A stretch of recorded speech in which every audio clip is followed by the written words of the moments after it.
Nos acompaña ya en estudio el abogado Alejandro Pérez.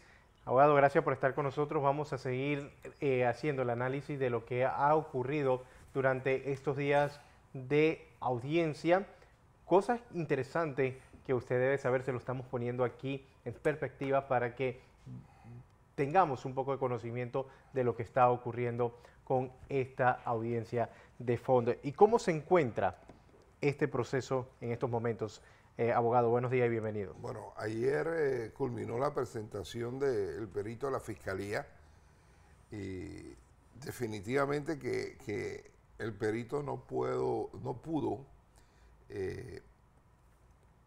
probar con su opinión, entre comillas, técnica, de que se habían dado los presupuestos fundamentales de lo que es el delito de blanqueo de capitales. El delito de blanqueo de capitales está contenido en el artículo 254 del Código Penal. Una de las piezas fundamentales, ¿El artículo? 254. 254 del Código Penal. Una de las piezas fundamentales es la razonabilidad previsible del origen ilícito. En el caso particular de Ricardo Martinelli, ese perito, que no es idóneo, ese perito que desconoce las normas internacionales y nacionales de auditoría forense, ese perito que dice que no examinó los 80 tomos del expediente, ese mismo perito sí pudo decir, porque es la verdad y porque no podía ocultarla y porque no podía mentir, porque las cifras no mienten, dijo con mucha claridad que los fondos que aportó Ricardo Martinelli a esta compra, que él no inició, eran legítimos. Y eso es importante porque tú empiezas el análisis del delito de blanqueo ocultando si había alguien que conocía que había fondos de origen ilícito. Entonces ahí se demostró que Ricardo Martinelli puso algo de su propio pecunio, dineros propios que no tienen que ver con ninguna actividad ilícita. El otro elemento importante en este tipo de delito es el delito precedente. Eso es, el testigo terminó ayer. Sí. Y después de él vino un perito del abogado Basilio González, La señora Maribel Tuñón, que representa a Aaron Mirashi y también explicó muy bien cómo se manejan estas cosas de fondo. El segundo elemento es el delito precedente. ¿Cuál es el delito precedente? O sea, todavía no se ha podido identificar cuál es el delito precedente. Que no hay delito precedente. El tercer elemento es la trazabilidad de los fondos. Los fondos, acuérdense que los fondos salen de un banco y llegan a otro banco. Y en ningún momento, por ningún lado, hubo fondos de ninguna actividad ilícita. A ver si lo entiendo. Sí. Tiene que haber un delito precedente para que haya blanqueo. Correcto. No puede haber blanqueo sin delito precedente. Exacto. Aunque algunos dicen que sí, pero eso nunca se ha probado, de que el blanqueo de capital puede ser un delito autónomo. Eso no existe. Por lo menos en la norma que regula, el 254, que regula el delito de blanqueo, exige un delito precedente. Ahí no hay delito precedente. En el caso particular de Ricardo Martinelli, y yo pienso en el caso particular de todos, no se ha establecido con claridad qué delito precedente. Recuérdense que esto surgió de un acto de persecución política en la Asamblea propiciado por Juan Carlos Varela, ejecutado por Kenia Porcel, y que los otros dos procuradores siguieron el libreto respondiendo a los poderes actuales que controlan el país. Trazabilidad de fondos. Fíjense que el banco de donde salen los fondos para pagarle a la familia Arias, los dos, esta no es una transacción cualquiera, esta es una transacción de 34 millones de dólares. Los dos tenían la obligación, y estoy seguro que lo hicieron, de hacer la debida diligencia. ¿Quiénes eran los actores de esta transacción? Y cuando tú te vas a los actores de esta transacción, son puros comerciantes reconocidos. Y algunos de ellos comerciantes empresarios de larga data en la actividad económica panameña, como el caso de Moisés Levy, como el caso de Jack Betés, que es el papá de los Betés, y a quienes jalaron al proceso porque esa era la llave para después chantajearlo como los chantajearon a ellos para que incriminaran a Ricardo Martinelli sin ninguna prueba. Porque si tú te das cuenta, ¿qué hizo la Fiscalía? La Fiscalía trajo todos estos acuerdos de pena para tratar de vincular a Ricardo Martinelli con la lengua, no con documentos.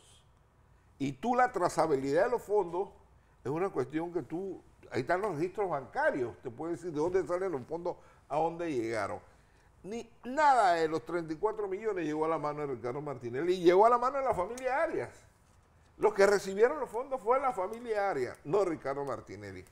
Y por último, un elemento importante es ocultar la operación. Y aquí nada es oculto, incluso cuando se adquiere un medio, tú tienes que registrar quiénes son los dueños reales de ese medio en la Autoridad de los Servicios Públicos. Hay un registro, todo es público. Entonces, estamos hablando de una operación comercial, una compraventa de una editora de periódicos que era totalmente legítima, pero que por razones políticas se ha convertido en un instrumento de persecución, un instrumento de persecución en donde los que hicieron los acuerdos de pena fueron a mentir.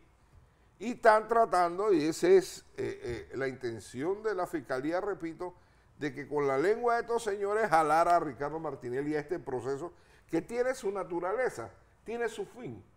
Este proceso, la judicialización de este proceso, lo único que persigue es sacar de la carrera electoral a Ricardo Martinelli. Y fíjate que esto se dio en el año 18 con Rómulo Rux.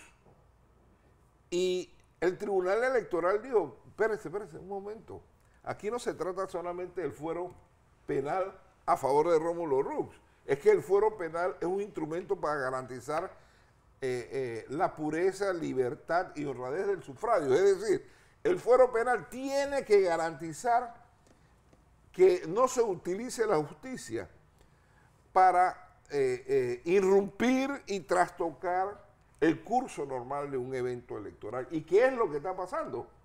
Ricardo Martinelli, que está primero en las encuestas, lo están tratando de remover, de inhabilitarlo, con la finalidad de afectar el proceso electoral. Y en el 18 el Tribunal Electoral dijo, no accedemos al levantamiento del fuero penal, porque no se trata de Rómulo Rux, se trata del proceso electoral que se va a ver afectado. Si aquí, de todas maneras, sin pruebas, sin ningún tipo de documentación que acredite que hubo un acto ilícito, inhabilitan a Ricardo Martinelli, esto afecta la voluntad popular. ¿Por qué? Porque Ricardo Martinelli es el que va adelante en todas las encuestas. Entonces, esa es la intención, tratar de afectar el proceso electoral panameño y decidir, y como usted bien lo dijo antes, no con golpe de Estado, sino con lawfare, judicialización de procesos que nosotros denominamos chimbo, están tratando de impedir que Ricardo Martinelli llegue a la presidencia de la República. Una pregunta. Ayer conversábamos con el abogado Camacho, no el padre. No, Luis Eduardo Camacho González, hermano. Que tuvo la amabilidad de contestarnos unas preguntas para ilustración del país. Ahora le hago la siguiente pregunta. Este proceso, el que comienza con la acusación de lavado de dinero y que hay que probar entonces que hubo un delito anterior y después que eso se utilizó para la trazabilidad que llaman. Exacto, sí. Esto está bajo el sistema de inquisitivo mixto. Exacto. Bien. Yo quiero hacerle una pregunta a usted. En ese sistema inquisitivo mixto, independientemente de quién sea la persona, vamos a decir que se trate, para efectos de nuestra audiencia, que se trate de Luis Díaz, José Blandón, padre. A mí me están haciendo un proceso y me lo hacen por el sistema inquisitorio mixto. Y la pregunta que le quiero hacer, en este caso en particular ahora, ¿qué violaciones fundamentales de los derechos humanos se hacen con este sistema inquisitorio mixto? Que una vez yo hice un estudio de cuánta gente estaba en las cárceles y me di cuenta que una gran cantidad de gente estaba en la cárcel solo porque un fiscal dictaba que debía estar detenido. Y me encantaban y yo, como no tenía pasaporte, una de las razones que te ponían era, usted no puede viajar al exterior si ni pasaporte tenía. Entonces, una mitad de la gente que está en las cárceles está por procesos que ni siquiera han terminado y ya habían cumplido el 100% de la pena. En este caso, mi pregunta es, ¿qué violaciones a los derechos humanos del señor Martínez, que además son derechos humanos de todos nosotros, no solamente son de él, se han hecho de acuerdo a la defensa de Ricardo Martínez? Lo primero que tengo que decir es que aquí se está produciendo una violación con respecto a quién debe o cómo se debe juzgar a Ricardo Martinelli. Desde agosto del año 16, el primer distrito judicial de Panamá, donde estamos, entró dentro del sistema penal acusatorio. En ese momento, todo lo que era inquisitivo mixto debió eliminarse y procesar a las personas, enjuiciarla de conformidad con el Código Penal, el Código Procesal Penal actual, que es el que regula el sistema penal acusatorio. ¿Y esta figura de dónde salió entonces? Esta figura la inventaron. Esta figura la inventaron para seguir manteniendo el control del Ministerio Público sobre las investigaciones y sobre las imputaciones, porque en el año 16, recuérdese que estaba en el poder Juan Carlos Varela, y a Juan Carlos Varela y a Kenia Porcel no le interesaba entrar a un sistema penal acusatorio donde cuando fuimos allá con el caso Pinchazo, salió la verdad a relucir y se obtuvo una sentencia absolutoria. Entonces, empezando por ahí, empezando que están utilizando un sistema inquisitivo mixto que no guarda relación. En mi teoría, que este inquisitivo mixto, ahí está el caso de Ricardo Martínez. Sí. ¿Qué otros? ¿Se han hecho otros casos? Todos, la mayoría de los casos de alto perfil son inquisitivos mixtos. Esto se aplica a todos. Desde el 16, esto es... lo que usted está señalando. Sí. A los casos, no, los nuevos no, pero los que verían de arrastre, ellos lo mantienen en el sistema inquisitivo mixto. El otro tema es que en el día de hoy va a declarar... es que esto es muy importante. ¿Quién y cómo se determinó? Juan Carlos Varela. Pero ¿cómo se determinó? Pues está bien, eso no lo dijo él, sino cómo se... Él controlaba el país. Hubo un proceso, una ley, un decreto. Vivimos un sistema... Claro, hubo normas de la Corte Suprema de la época que él controlaba, en el cual crearon, por ejemplo, 3 juzgados de liquidadores de causas penales. Y hay una norma básica, y tú recuerdas el juicio de Nuremberg. Una de las fallas más importantes del juicio de Nuremberg en la Alemania post-nazi es que tú no puedes crear juzgados ad hoc. Es decir, tú no puedes crear juzgados después de los hechos. El juzgado tiene que existir antes de los hechos. Entonces crearon, después del caso de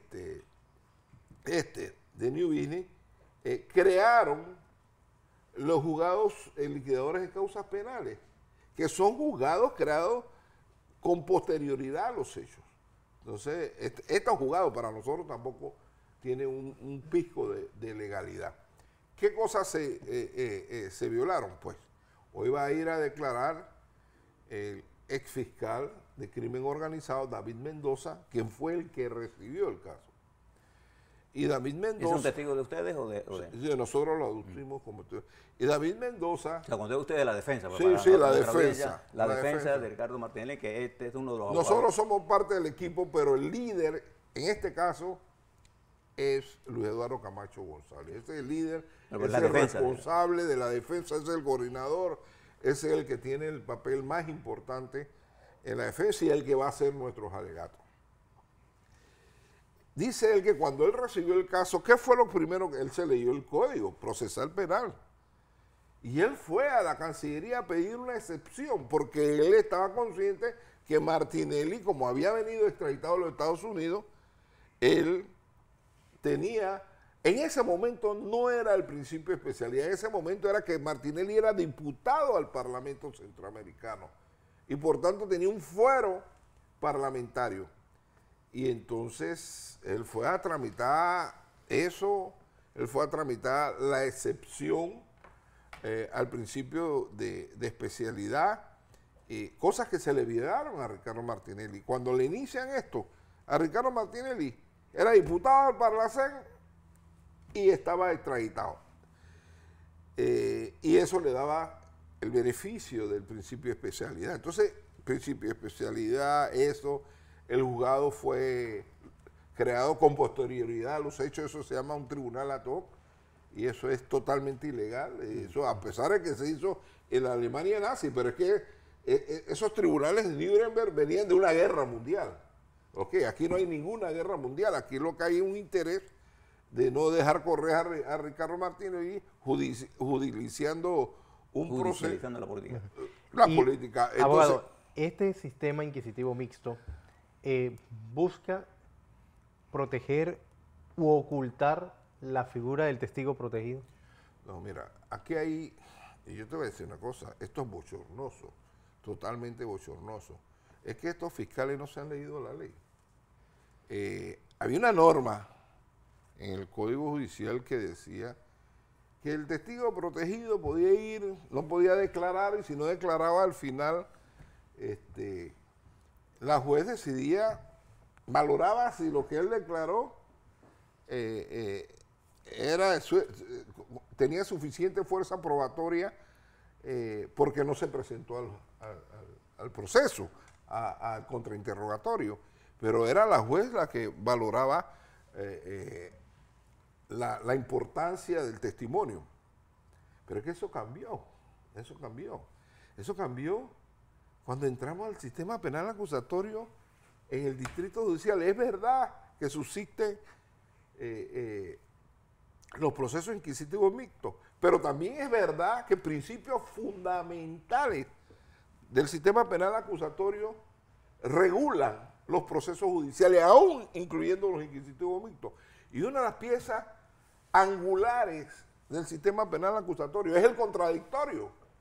Tú no puedes traer un testigo que no haya controversia, que no haya contradicción, que no haya contrainterrogatorio. Eso no existe ya a partir del año 16, cuando se hizo la aplicación de los principios generales del proceso penal acusatorio. Se incluyeron en el sistema inquisitivo mixto. Tiene que haber contradictorio, y aquí no se trata de que la jueza puede valorar o dejar de valorar lo que el tipo declaró en una fiscalía, quién sabe bajo qué presión, quién sabe bajo qué plata. Aquí lo que se trata es que tiene que haber contradictorio, y si se viola el principio de contradicción, entonces ese testimonio no tiene ningún valor. Voy a la pausa. Cuando estemos de regreso queremos seguir hablando sobre esta figura del testigo protegido, porque la jueza ha dado a entender, abogado, que ella va a tomar una decisión, como que ya tiene su evaluación hecha sobre esa figura. Me responde cuando estemos de vuelta. Y le preguntábamos sobre esta figura del testigo protegido y cuál es el trabajo que debe realizar aquí la juez cuando está bajo un sistema inquisitivo mixto. Pero lo que pasa es que el tema del testigo protegido se encuadra dentro de los principios generales del sistema penal acusatorio, que entraron a regir en agosto del 2016 en Panamá. Y uno de esos principios fundamentales es el principio de contradicción. No puede haber un testigo al cual no se someta a un contrainterrogatorio. Eso no existe a partir de agosto del año 16. Que ella quiera hacerlo en el afán de seguir con este proceso político judicializado ya es otra cosa.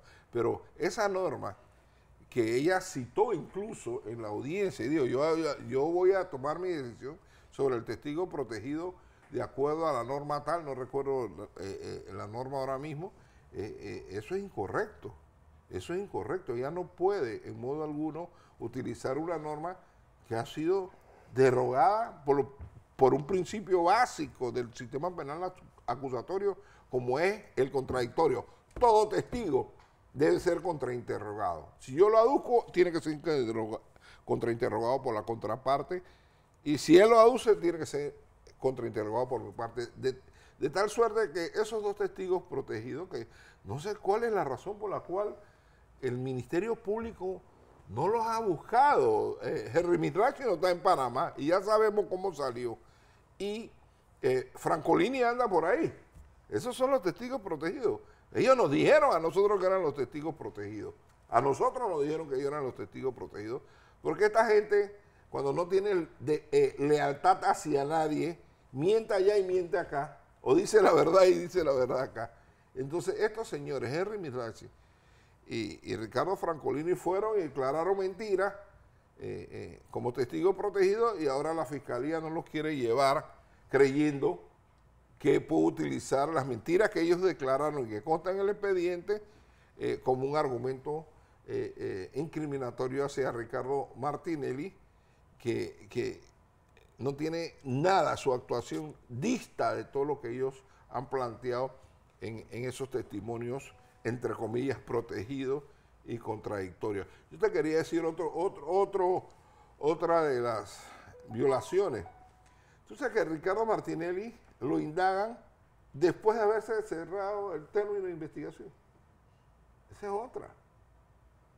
Cerraron la investigación y después que cierran la investigación, lo indagan. Y eso es totalmente ilegal también. Entonces, violan el fuero parlamentario como diputado al Parlamento Centroamericano, violan el principio de especialidad. Cuando vino a Panamá, el propio juez de la causa, Mejía, dijo: usted tiene el beneficio del principio de especialidad. Le crean estos tribunales con posterioridad a los hechos. Eso es ilegal, crear tribunales ad hoc con posterioridad a los hechos. Lo indagan después de haberse cerrado el término de investigación.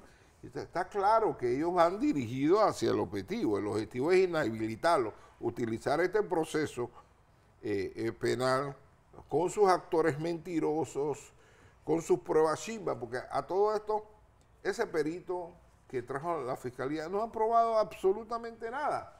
Primero, no es idóneo. Segundo, no se leyó los tomos. Tercero, él ha dicho que Ricardo Martinelli no tiene, ni uno de sus fondos tiene origen ilícito. Entonces, aquí no se ha tratado de ocultar nada. Los fondos entraron, pasaron por un proceso y llegaron a las manos de los beneficiarios finales. Si los fondos eran ilícitos desde el principio y quedaron en manos de la familia Arias, obviamente la familia Arias es responsable si hubo actividad delictiva, pero es que no hubo actividad delictiva. Esto fue una operación comercial normal, de una magnitud importante, pero los bancos intervinientes aquí, ninguno reportó lo que se llama en el sistema bancario ROS. ¿Qué es ROS? Reporte de operaciones sospechosas. Nadie.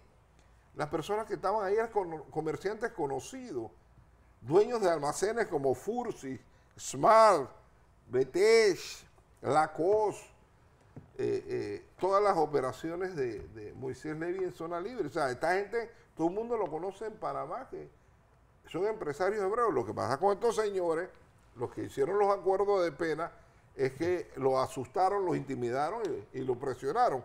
Y el elemento para presionarlo a ellos, fue el hecho de meter en el expediente al papá de ellos, al patriarca Betés. Y en el caso de Francolini, metieron a la esposa de Francolini dentro de un proceso judicial que me imagino que ya salió. De acuerdo a lo que tú estás planteando, la pregunta que surge, nosotros no somos abogados, pero nos ha tenido la necesidad de este periodo, hemos tenido la necesidad de leer y aprender de todo este proceso judicial, y cuando tengo alguna duda, yo lo que voy al texto Por eso anoté aquí el texto del artículo 254 y leerlo. Sí, sí, el Código No soy Penal. abogado, ni pretendo ser abogado, y reconozco que no sé de eso, pero sé también por principio que la Constitución, para usted, para mí, para él, para todos, es la carta de navegación que un ciudadano tiene en la Constitución, la que está. Si usted quiere otra ley, entonces hay que hacerla, pero esta es la que es y es la que tenemos que hacer. Y en los procesos judiciales o en las civiles, uno se apega a lo que dice la letra y el espíritu de la ley. Bien. De acuerdo a todo lo que usted ha explicado, en eso lo que la defensa ha venido argumentando como las violaciones fundamentales a los principios del debido proceso, en realidad es lo que, Correcto, correcto, así es. se definir así. Así es. Entonces, ¿cuál es la percepción suya política de lo que va a ocurrir? Y dentro de esa percepción, fíjese que me voy a separarme un poco de estos señalamientos que usted ha hecho que van en contra del debido proceso. Le voy a dar un ejemplo a usted para que tengan idea de lo que es el debido proceso. Si a mí me acusan de que yo me robé del Estado 3 millones de dólares, una auditoría que se haga para decir que yo me lo robé, tiene que ser una auditoría forense.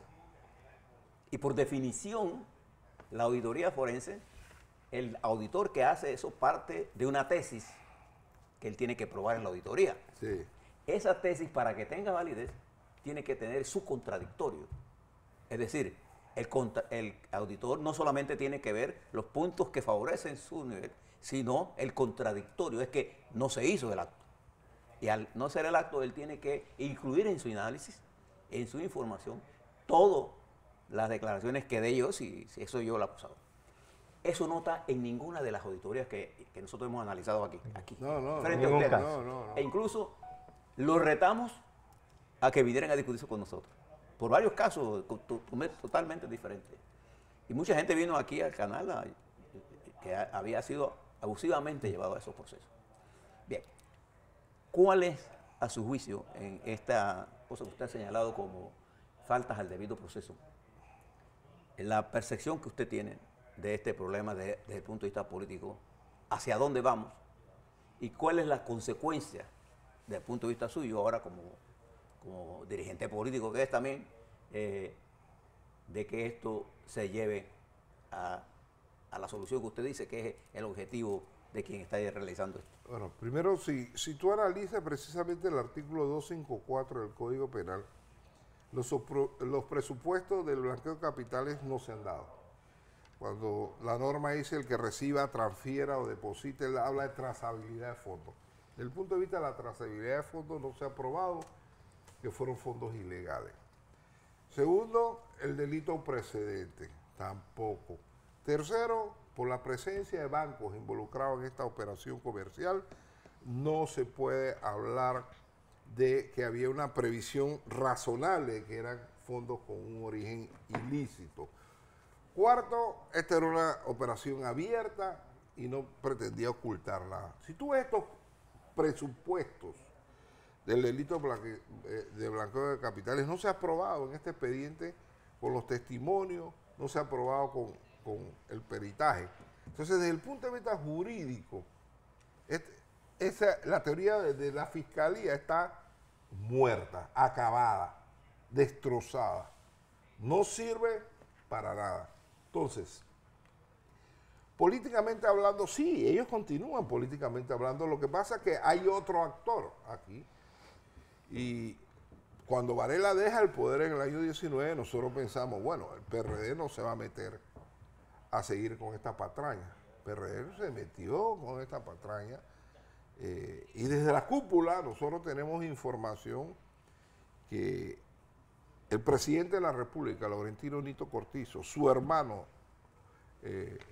Roy Cortizo, el Procurador General de la Nación y los fiscales, todos están en este son de tumbar a Martinelli. Ellos son los que están moviendo todas las fichas. Incluso en los próximos días va a salir información de cómo un abogado o abogada de la presidencia estaba coordinando toda esta actividad en este gobierno, en el gobierno del PRD. Porque si Gaby Carrizo cree que él puede ganarle las elecciones y que compita con Ricardo Martinelli, que se enfrente, el que más votos tenga, ese gana. Pero ellos no quieren que Ricardo Martinelli corra y están en un esfuerzo denodado por hacerlo. Aquí el elemento fundamental, si ellos logran su objetivo político, el elemento fundamental es la conducta del órgano judicial. El órgano judicial, frente a este escenario jurídico, no tiene otra alternativa que absolver a Ricardo Martinelli. Pero si se van por el lado político, habrá consecuencias políticas de ese actuar político del órgano judicial. Ahora, y yo entiendo tu tesis política, Ajá. pero como analista que yo soy de lo que está ocurriendo, quiero que me analices esto ahora. Sí. En la campaña del Gabriel Carrizo, arrancó en una competencia retando él a Martinelli, o sea, Sí, polarizando la posición. Porque en la teoría de esa campaña, que Martinelli corra para ellos era importante, esa es mi lectura. Porque retar a Martinelli era la pelea entre Teo y yo. ¿Cómo encaja esta teoría que tú estás diciendo? O sea, si tú lo miras en la práctica, tú has visto los comerciales, ¿no? Sí, porque una cosa es lo que se dice públicamente y otra cosa es lo que se está haciendo tras bastidores. Porque los abogados de la presidencia siguen influyendo en todos los procesos en los cuales Martinelli están. Pensábamos que esto se iba a detener en el 19 con la nueva presidencia de Nito Cortizo. Esto se ha intensificado más en Lofer, porque en este sentido Varela era más grotesco. Esto es lo que encontré. Esta gente es mucho más sutil, pero nosotros le hemos seguido los pasos a todos ellos. Entonces, una frase lo define a ellos. Son unos hipócritas políticos. ¿Por qué? Porque le dicen cosas a uno, pero en realidad están haciendo otra cosa. Nosotros tenemos pruebas de la intromisión de la presidencia de la República en este y en otros procesos en la cual se quiso vincular a Ricardo Martinelli. Abogado, le agradezco haya estado con nosotros esta mañana.